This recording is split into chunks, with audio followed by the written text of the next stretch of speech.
akan kami panggil sebagai seseorang pakar untuk media baru, dunia baru ya, dunia media baru itu sendiri. Netiquette itu adalah topik kita pagi hari ini, Mas. Kita memang, of course kita tahu undertone-nya adalah sebuah kasus yang baru-baru ini menyeruak. Tapi sebelum kita masuk ke kasus tersebut, ini kan dimulai dari email.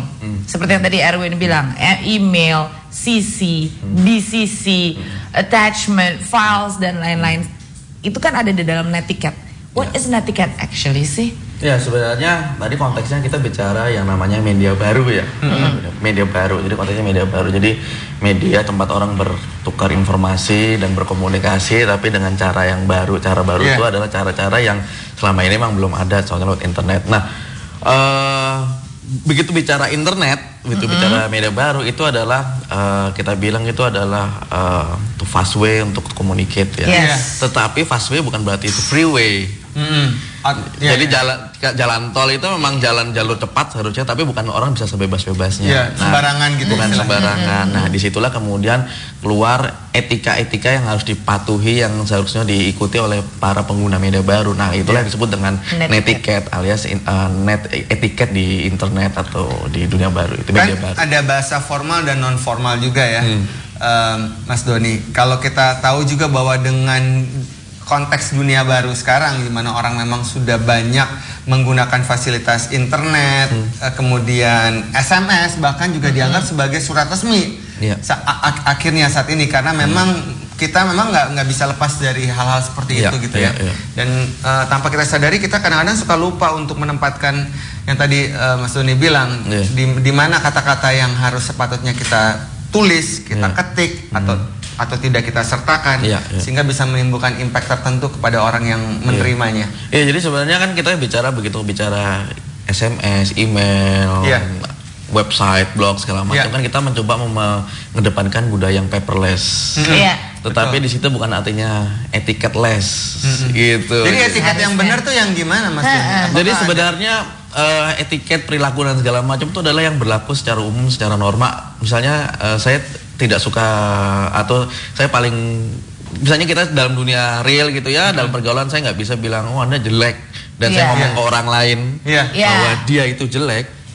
Kalau itu tidak mau Anda lakukan di dunia real, maka di internet pun sebenarnya sama. Seperti itu sebenarnya ya, dalam konteks itu sama sebenarnya. Apalagi misalnya dengar-dengar dia jelek gitu, cuma dengar-dengar nih, sebatas dengar-dengar nih, terus saya ngomong ke orang lain gitu, kan itu sudah fitnah, pencemaran nama baik. Kalau saya nggak mau melakukan itu di dunia real, berarti saya sebaiknya tidak melakukan itu di dunia.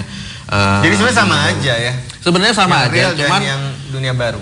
Efek dari media baru ini sebenarnya akan lebih besar, lebih terekspos. Akan lebih terekspos dan akan abadi, konteksnya seperti itu. Makanya pendekatannya adalah biasanya think before you posting. Think before you posting gitu. Iya. Pas banget tuh. Yang belakangnya think kayaknya penting banget tuh. Kita akan balik lagi slide-nya, jangan kemana-mana. Sebenarnya kita pada saat berkomunikasi melalui media baru tadi, apapun ya, blog, Facebook, email dan segala macam, selalu perhatikan bahwa apa yang kita posting itu adalah sesuatu yang sudah kita pikirkan benar-benar implikasinya.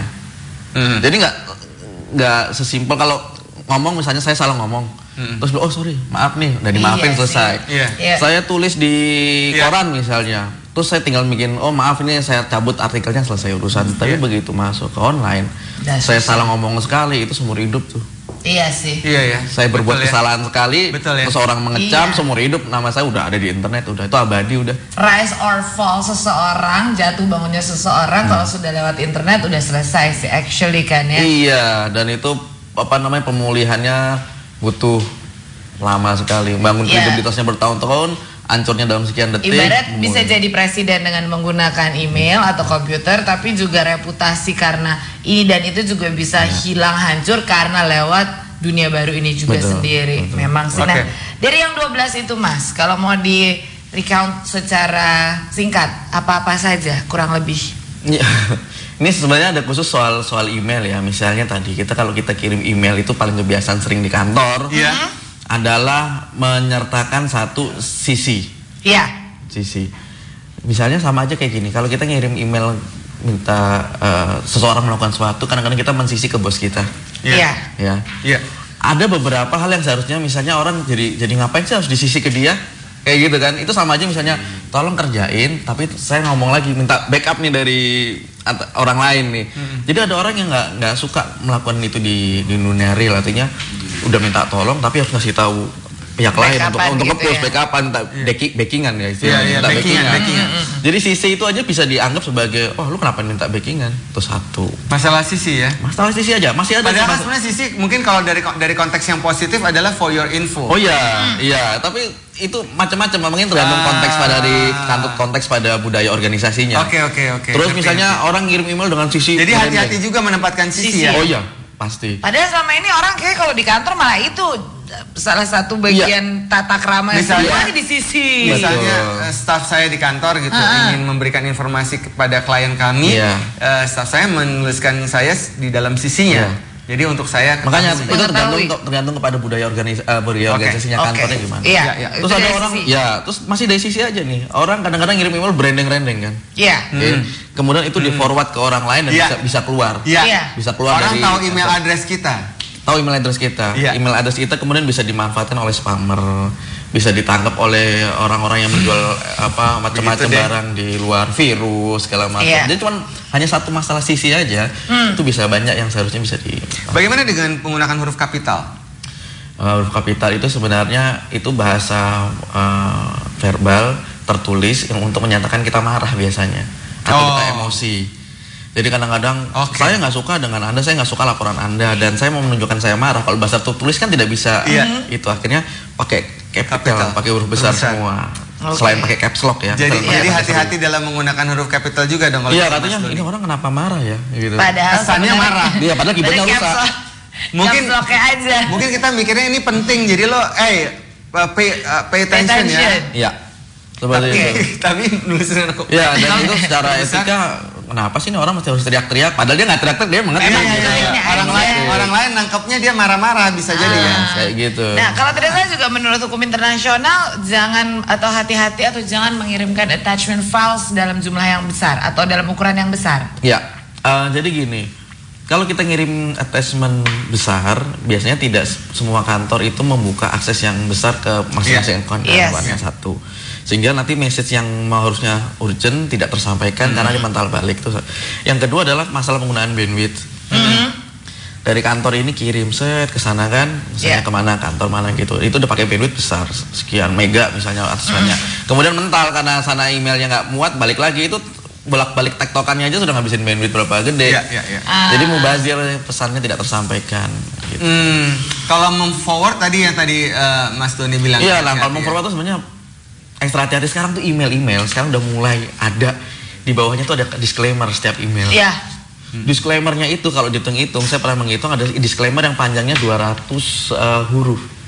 Bayangkan hanya untuk pesan yang pendek, kita harus memasang disclaimer yang ukurannya panjang. Iya. Bahwa email ini hanya ditujukan kepada yang di alamat yang dikirim. Kalau sampai ini di format ke tempat lain maka ini tidak berhak dan seterusnya harus dihapus dan seterusnya. Panjang banget. Dan orang mulai sangat khawatir, sangat hati-hati sekali dengan kasus-kasus belakangan ini. Yang juga menarik adalah copy paste. Bagaimanakah seharusnya kita menyikapi copy paste? Karena kadang-kadang kan yang kalau kita copy paste cuman dari emailnya Erwin aku copy paste cuma sebagian, misalnya dilanjutkan ke Alex, it's okay gitu. Tapi kalau kita mengcopy paste dari tulisan orang, quotation orang, dari buku dan yang lain-lain, itu gimana Mas? Ya sama sebenarnya copy paste itu dari site. Iya, hak atas kekayaan intelektual sebenarnya kan. Saya sudah bikin artikel di blog saya misalnya, kemudian itu diambil, taruh di email, kemudian disebarluaskan. Kalau tidak ada dicantumkan bahwa ini diambil dari blog mana, maka itu sebenarnya bisa dianggap sebagai bagian dari plagiarisme walaupun masih ringan. Kan tidak ada unsur kesengajaan di situ.